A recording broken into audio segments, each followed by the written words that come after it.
Hello YouTube, today we will be discussing biology SPM tips to get at least an A minus. Before that, I would like to introduce myself. My name is Melvyn. I studied at SMK Pemasjaya and I had 10A, which is straight A in my SPM last year. So today, why am I sharing these tips? Because I found this smart strategy to score at least an A minus for biology. As you can see, and my midterm examinations, I just got a 70, which is barely to get an A minus. After I used this strategy and I found how to implement this strategy in the exam, I improved my grades to 82, which is an A, and eventually A plus in my real SPM. Let us look at the marks distribution of biology. There are 3 papers in biology, paper 1, paper 2 and paper 3. Altogether is 200 marks, which will be formulated to 100 marks later. Paper 1 consists of 50 marks and you have to answer 50 objective questions from Form 4, Chapter 1 to Form 5, Chapter 5.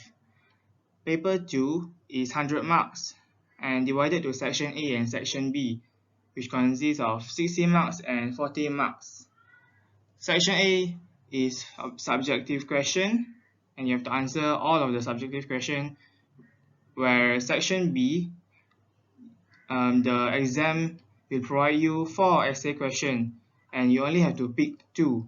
And I encourage you to only pick 2, the only 2 that you are most confident with. If you have enough time, you can definitely pick more than 2. Paper 3 divided into question 1 and question 2 only. There are 2 questions in this paper and most of the students overlook this paper and they didn't tackle here. However, this paper is very easy to score full marks or at least 40 marks and above.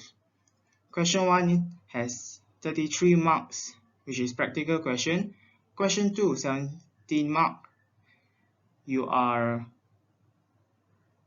designing an experiment. And for question 2, we will not focus it today, maybe the next video. But question 2, you must conduct the experiment with you. Let us look at the reasons to score in paper 3 question 1, which consists of 33 marks in your paper 3. First, you don't need to memorize anything except the techniques to answer this question. Reasons 2, the answer can be found in the question normally. You just need to underline and read the question. Underline the keywords, highlight the keywords. Reason 3, you can get full marks easily in paper 3 question 1 compared to paper 2 subjective question or the essay question. For question 1, they will only ask these 12 elements for you to answer. There will be nothing else other than these 12 elements. So we can prepare and tackle these 12 elements before we enter the examinations hall. And we can score well in these 12 questions. And I believe that we can get full marks from these 12 elements. Top secret, read the question. So for me, I will bring 3 highlight pens to the exam hall for me to highlight the keywords. So what is the keywords in the question? Let us look at this example. So we can see to study the effect of temperature on the rate of transpiration. So we can know the subtopic is transpiration. Besides that, we will know the responding variables is rate of transpiration, where the manipulated variable is temperature. And CV, we can look at below there, 10 cm apart on the capillary tube. 2 points 10 cm apart. That is the CV. Okay, for MV, normally there are only 1 MV. For RV, there are 2 RV, ORV and CRV. You can find ORV in the question, such as this, rate of transpiration. Where CRV, you can find in the table. I will be showing you the CRV later. That one is a calculated responding variable. And for constant variable, there are several in the question, so you must pick one that is most suitable for you to write later in the method to handle the variable. Don't answer the question if you cannot find all the variables and underlines the keywords. It is too risky to answer the question before you truly understand what is the question telling you. Okay, the first thing they will test you is record values question. So they will give you instruments such as stopwatch, capillary tube, and etc. for you to record the units. Okay, so if the question didn't provide you units such as minute, degree Celsius, second, you must write the unit in the answer section. Okay, so such as 20 second. Okay, sorry, this is ugly. I will write 20 second.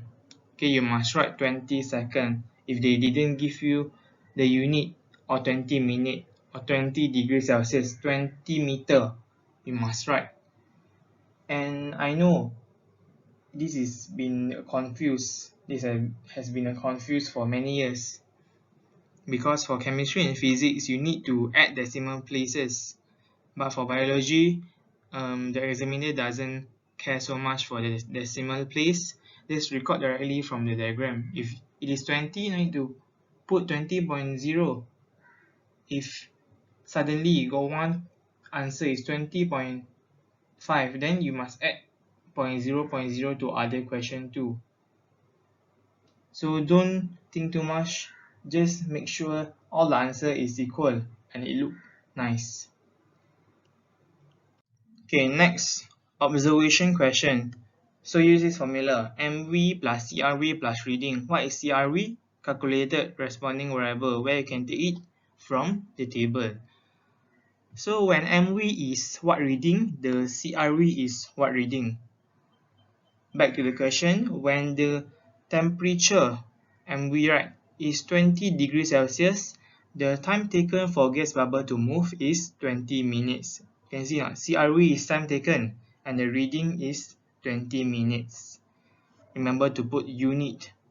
If not, you didn't write units, the examiner will argue with you 20 minutes or 20 seconds or 20 hour. So remember to write your units and pick the highest and lowest value, such as the question back then, 20 degrees, 30 degrees, 40 degrees, which one you should pick? Obviously the 20 and 40, the highest and lowest, because you will need to explain it in the inference, and it is easier to compare it if you pick the highest and lowest. So for observation question, you need to compare. You just write what you see in the table. Don't compare in the observation question. Okay, next. Inference.